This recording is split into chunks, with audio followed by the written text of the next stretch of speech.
Welcome back. और ख़वातीन और हज़रात, आप सब जानते हैं कि कराची जितना वसी और ईज़ रकबे पर मुकीम है और जिस तरह से यहाँ पर लोग रिहाइश पजीर हैं, और कराची का रकबा दिन ब दिन बढ़ता चला जा रहा है। टोल प्लाजा को भी आगे कर दिया गया है, बहरिया उससे पहले आ गया है, और भी सोसाइटीज़ डेवलप हो रही हैं। तो अब कराची फैलता चला जा रहा है और कराची का मेजर इशू, इंफ्रास्ट्रक्चरल इशूज़ में सबसे बड़ा इशू जो है वो ट्रांसपोर्ट का है। एक एक घर में गाड़ी, मोटरसाइकिल और दीगर चीज़ें इस वजह से ज़्यादा बढ़ती जा रही हैं और ट्रैफिक इस वजह से ज़्यादा बढ़ता जा रहा है क्योंकि हमारे पास मास ट्रांजिट की सहूलत उस तरह से मैसर नहीं। आहिस्ता आहिस्ता तब्दीली आ रही है और इस तब्दीली में सिंध हुकूमत को एक क्रेडिट जाता है। कौन सी वो बसेस हैं जिनका आज इनेकाद होने जा रहा है? वज़ीर इत्तलात की जानिब से शर्जील इनाम मेमन साहब की जानिब से कहा गया है कि जो बसेस, जिसके बारे में अब हमारे रिपोर्टर आपको बताएंगे, आज 12 बजे बिलावल भुट्टो जरदारी साहब उसका इनॉग्रेशन करेंगे और कराची के शहरियों के लिए ये एक तोहफा होगा। अब इस हवाले से मज़ीद तफसीलात हमारे साथ मौजूद हैं इस वक्त हमारे नुमाइंदे वसीम हैदर साहब, उनसे जान लेते हैं। जी बिल्कुल, सिंध गवर्नमेंट की जानिब से आज जो पीपल्स बस सर्विस शुरू की जा रही है उसका इब्तिदा आज दोपहर 12 बजे chairman Peoples Party Bilawal Bhutto जो है वो हवारी टावर से करेंगे। मुख्तलिफ रूट्स पर जो है ये बसें चलाई जाएंगी। तकरीबन 139 बस स्टॉप पर जो है ये बस सर्विस जो है वो मुहैया की जाएगी मुसाफिरों के लिए। कराची के शहरियों के लिए सबसे बड़ा मसला जो ट्रांसपोर्ट का था, सिंध हुकूमत की जानिब से आज जो है वो इसमें खातिर खा इन नई बसों का जो है वो इजाफा किया गया है। इस वक्त मेरे कैमरामैन जाफ़र आपको दिखाएंगे कि ये नई बस जो है वो मलीर से लेके टावर पे तकरीबन 18 बस स्टॉप जो है वो आपने तय करेगी और उसके बाद टावर पहुंचेगी। टावर से दोबारा आप मलीर के लिए चलेगी, मलीर हाल्ट पर जो है ये पहुंचेगी और उसके बाद इसके जो मुख्तलिफ रूट्स हैं उसका ऐलान जो है वो हर 15 दिन के बाद किया जाएगा और मुख्तलिफ रूट्स पे गाड़ी जो है वो 15 दिन के बाद चलाई जाएगी। जो है सूबाई वज़ीर शर्जील इनाम मेमन ने जो है वो तमाम इंतज़ामात जो है वो मुकम्मल कर लिए हैं। बसों को जो है वो हवारी टावर पहुँचाया जा रहा है। अब से कुछ देर के बाद हवारी टावर पर ये बसें पहुँच जाएंगी और इंशाअल्लाह दोपहर के बाद से कराची के अवाम जो है वो इस एयर कंडीशन बस से जो है वो इस्तिफादा हासिल कर सकते हैं। जी थैंक यू वसीम। और अंदर और बाहर से जो हमने बसेस देखी हैं और जिस तरह कैमरामैन जाफ़र ने दिखाई हैं, आई थिंक अच्छी लग रही हैं, लेकिन हमारे यहाँ जो प्रॉब्लम है वो मेंटेनेंस का प्रॉब्लम है। अल्लाह करे कि उस प्रॉब्लम में हम कोई और प्रॉब्लम ना क्रिएट कर दें और इसकी मेंटेनेंस और जिस तरह से इनको कंटिन्यू किया जा रहा है ये इसी तरह से बेहतरीन तरीके से काम करती रहें और कराची के रिहायशियों के लिए आसानी हो सके। अब जी हम आपको एक बड़े मुनफरिद से टॉपिक के हवाले से बात करेंगे और उस टॉपिक को या उस सब्जेक्ट को पाकिस्तान में इंट्रोड्यूस कराने वाली शख्सियत इस वक्त हमारे साथ मौजूद हैं। मेरी, आपकी, हम सब की जुदा जुदा पर्सनालिटी है, ये हम सब जानते हैं, लेकिन हमारी पर्सनालिटीज़ की कुछ टाइप्स हैं। वो टाइप्स आज के मेहमान हमसे डिस्कस करेंगे और वो ये भी कहते हैं कि जब टाइप हमें और आपको पता चल जाए तो हम अपनी ज़िंदगियों में वैल्यू एडिशन कर सकते हैं, बेहतर काम कर सकते हैं, परफॉर्मेंस को बेहतर कर सकते हैं। इंटरनेशनली उनको रिकग्नाइज़ किया गया है, वर्ल्ड हेल्थ ऑर्गेनाइजेशन ने भी उनकी ऑर्गेनाइजेशन को सराहा है। और डॉक्टर मोहम्मद कमरुल हसन इस वक्त हमारे साथ मौजूद हैं जिनका इंटरेस्ट साइकोलॉजी में है, साइकियाट्री में है, ह्यूमन डेवलपमेंट में है और रिसर्च में है। और आज बिलखुसूस वो हमसे बात करने जा रहे हैं पर्सनालिटी टाइप के हवाले से। अस्सलाम वालेकुम डॉक्टर साहब। जी वालेकुम सलाम। कैसे हैं आप? ठीक ठाक हैं? अल्हम्दुलिल्लाह जी, I am so glad, thank you very much. आपने मुझे ये अपॉर्चुनिटी दी कि मैं आज आप लोगों के साथ अपने ख्यालात का इजहार करें। जी डॉक्टर साहब, it's an ultimate pleasure for all of us. और बल्कि हम आज आपसे चाहेंगे कि हम और हमारी ऑडियंस ज़्यादा से ज़्यादा इस सेशन में सीख सके, समझ सके। जब आप पर्सनालिटी टाइप की बात करते हैं तो सबसे पहले तो हम यही जानना चाहते हैं, हमने अपने आप को अपने तरीक़ों से तो बहुत दफ़ा डिफ़ाइन किया है कि मेरी पर्सनालिटी फ़लाँ फ़लाँ है या मैं ऐसा हूँ या मैं ऐसी हूँ। जो पर्सनालिटी टाइप की आप बात कर रहे हैं वो क्या हैं, उसमें कितनी इकसाम है, उसमें क्या हमें समझने की ज़रूरत है? और मैं और मेरी ऑडियंस इस वक्त कोशिश करेंगे कि हम अपनी पर्सनालिटी को भी आपके तयशुदा जो आप सांचा है उसमें देख सकें कि हम कहाँ खड़े होते हैं। जी वंडरफुल। मैं भी पूरी कोशिश करूँगा कि बहुत ही इम्पोर्टेंट टॉपिक है, इसको बहुत बेहतर अंदाज में बयान कर सकूँ। जी बेसिकली हमें ये समझना है कि अल्लाह ताला ने मुख्तलिफ चीज़ों को अक़साम में बनाया है। जैसे फूलों की किस्में हैं, फलों की किस्में हैं, जानवरों की किस्में हैं, परिंदों की किस्में हैं।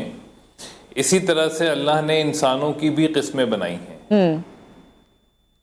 अब आप सोचें कि हमें फलों की किस्में पता हैं, फूलों की किस्में पता हैं, हम जानवर को कोई अगर सिर्फ कौवा नाम भी लेता है ना, तो हम ये नहीं कहते हमें कौवा दिखाओ, हम उस कौवे का नाम सुन के उसके बारे में 15 बातें बयान कर सकते हैं।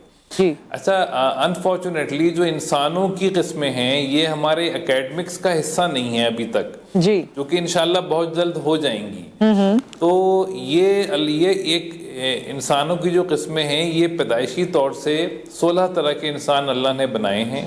ये इन्नेट टाइप्स होती हैं जो कि ना हम चूज कर सकते हैं ना चेंज कर सकते हैं।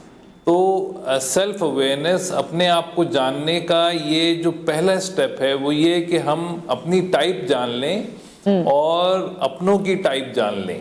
क्योंकि इंसान किसी भी एक टाइप का पैदा होता है और उसके घर में मुख्तलिफ टाइप्स के लोग होते हैं। बिल्कुल, जब तक इंसान अपनी टाइप को आइडेंटिफाई नहीं करेगा और अपने घर वालों की टाइप्स को नहीं पहचानेगा, हम अपनों से, हम तो पहली बात, पहले अगर अपने आप को नहीं जानेंगे तो हम अपने आप को भी बेहतर लीड नहीं कर सकते।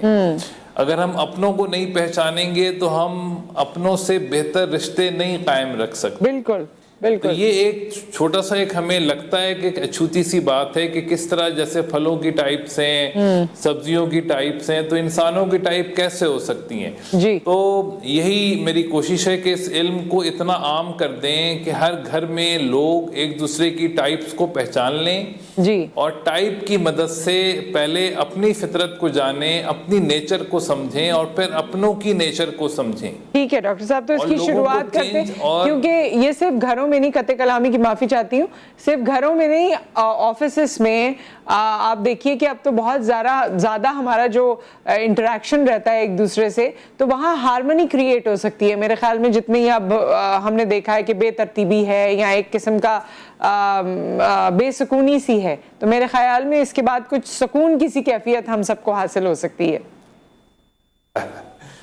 बहुत ही ज़बरदस्त आपने बात की है, और हमें हर दुनिया में देखें, शायद ही कोई ऑर्गेनाइजेशन हो इंटरनेशनली जो टॉप कंपनीज हैं सब टाइप्स को यूज करती हैं। ठीक है, वो once any employee is hired, उसकी टाइप उसके टेबल पे लिखी होती है, उसके दरवाजों पे लिखी होती है, और चूंकि टाइप फितरत है, you can not escape your type.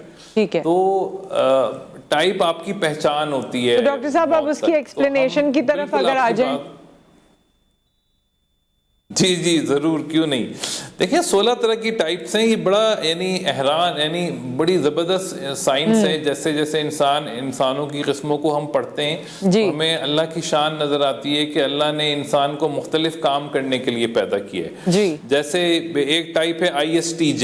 तो ISTJ जो लोग होते हैं वो they are very hard worker and one of the most reliable of all the types. ठीक है, उनके जिम्मे अल्लाह ने एक अलग काम रखा है कि they are very organised and planning करते हैं। तो ISTJ अराउंड 7 to 8% पॉपुलेशन में होते हैं। फिर इसी तरह से ISFJ हैं, इनको हम प्रोटेक्टर कहते हैं। ये एक जबरदस्त टाइप है जी।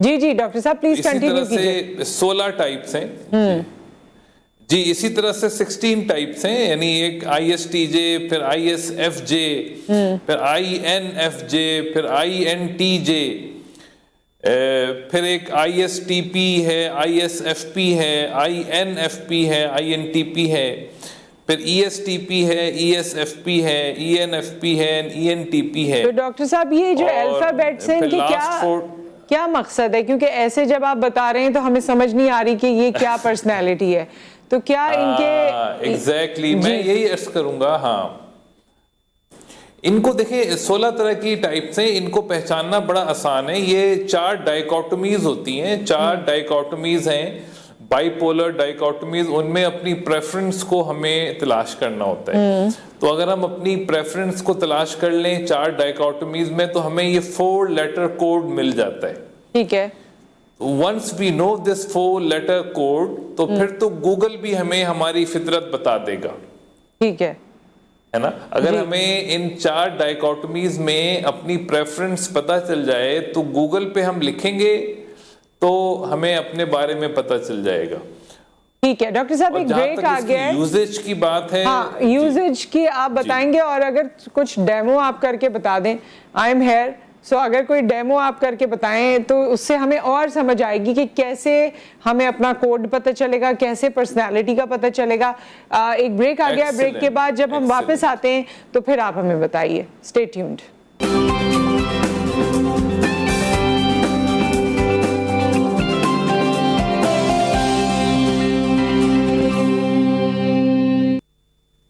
वेलकम बैक ख़वातीन और हज़रात, हमारे साथ डॉक्टर मोहम्मद कमरुल हसन मौजूद हैं। पर्सनालिटी टाइप के हवाले से हम बात कर रहे हैं। डॉक्टर साहब, एक बार फिर हम लाइव आ चुके हैं, और हम जो पर्सनालिटी टाइप आप हमें बता रहे हैं, मैं चाहती हूं कि इसको आप मज़ीद हमें समझाएं, और बल्कि आप अगर मेरी पर्सनालिटी के बारे में बता सकें और हम वो कोड डिराइव कर सकें, ताकि लोगों को पता चले कि आखिर ये करना कैसे या होता कैसे। वंडरफुल। नहीं, बिल्कुल, मैं बस आपसे कुछ सवालात पूछूंगा और एक पैटर्न आपको बताऊंगा, ताकि हमारे जो सामीन है वो भी ये टेक्निक सीख लें। ठीक है। पर्सनैलिटी टाइप कैसे किसी की भी डिस्कवर की जा सकती है। देखिए, उसमें इसमें जो पहला एरिया है वो है एक्सट्रोवर्जन और इंट्रोवर्जन का। एक्सट्रोवर्जन कहते हैं स्किन के बाहर की दुनिया, और इंट्रोवर्जन कहते हैं स्किन के अंदर की दुनिया। तो हम इंसान किसी एक को प्रेफर करता है इननेटली।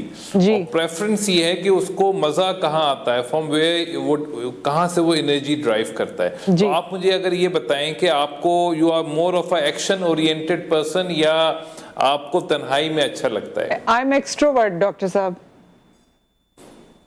आप एक्सट्रोवर्ट हैं बाय प्रेफरेंस। सेकंड जो डाइकोटोमी है, that is sensing and intuition. Sensing and intuition ये परसेप्शन के तरीके हैं। हर इंसान दोनों तरीकों से सीख सकता है, लेकिन हम किसी एक को प्रेफर करते हैं। सेंसिंग ये है कि आप 5 सेंसेस को यूज करके मालूमात इकट्ठा करते हैं। ये प्रेजेंट को अप्रिशिएट करने में और पास्ट को रिकॉल करने में हेल्प करता है। इंट्यूजन हमें फ्यूचर पॉसिबिलिटीज को देखने में हेल्प करता है। तो आपको क्या लगता है, you are more of a realistic person या you are more of a futuristic person? अच्छा, ये मुश्किल सवाल है डॉक्टर साहब। Because I feel, नहीं, मैं इसको और आसान करता हूं। I feel that I am realistic, but at the same time I think about the future. नहीं, एवरीवन थिंक्स अबाउट। यही तो इसमें हमने देखना है कि बिहेवियर इज नॉट टाइप। सही। बिहेवियर टाइप नहीं होती, प्रेफरेंस टाइप है। Where you enjoy, from where you get energy. Preference is the reality. क्या है? Preference is I want to stay at present. Sensing present. जी, परफेक्ट, दैट इज एस। तो हमें देखें 5 मिनट में आपके 2 लेटर मिल गए हैं, ई और एस। ई और एस। तीसरा लेटर जो है वो भी बहुत आसान है। एग्जैक्टली। तीसरी जो डाइकोटोमी है, that is thinking and feeling. ये है कि हम डिसीजन कैसे लेते हैं, how we prefer to organise information. जो टी मेथड है इंफॉर्मेशन ऑर्गेनाइज करने का, वो है using logic to organise decision, to organise information. और एफ है यूजिंग वैल्यू बेस्ड या ह्यूमैनिटी या people based processes to organise information. तो आपका क्या ख्याल है, you are more of a logical person या मोर of a humanitarian person?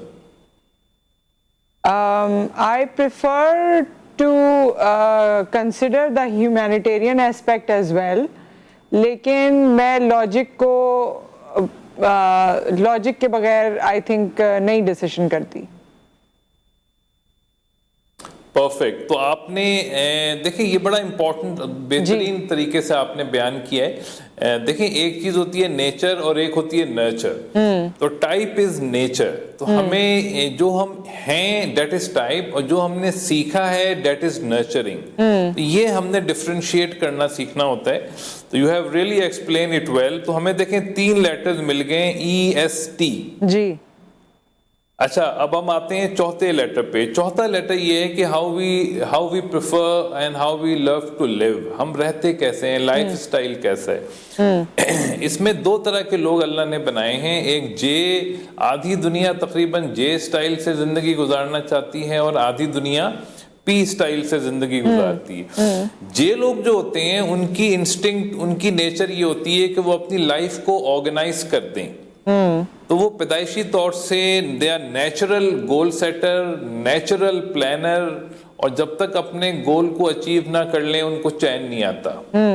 Time management natural होती है उनके अंदर, वो छुट्टी के दिन भी हर काम वक्त पे करते हैं।